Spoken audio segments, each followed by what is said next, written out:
First, some oil and some liquid food color.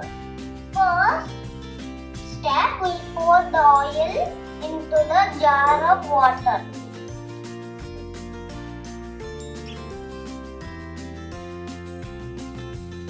If you see now, the oil is not mixing with the water. Why is that? Because there are two reasons.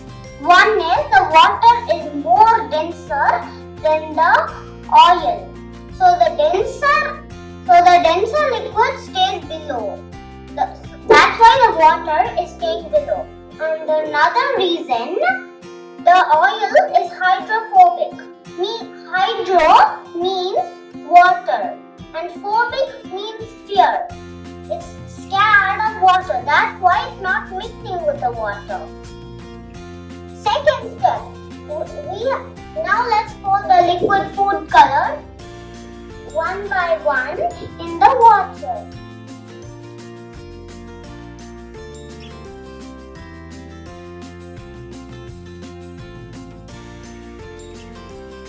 As you can see, the food coloring are staying in the form of a bead. Why is that?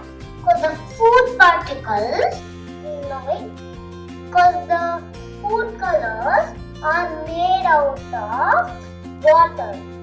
So, they are staying in the form of a bead.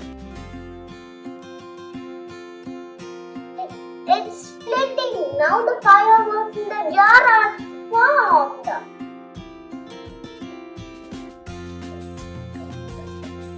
As the drop descends down, the surface tension breaks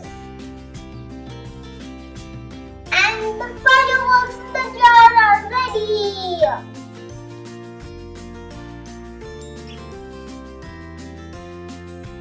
It spreads through diffusion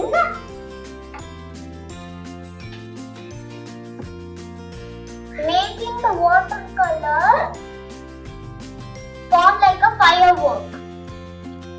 Thank you. And at the last it will eventually turn into some color and the fireworks will stop. Bye friends. Thank you.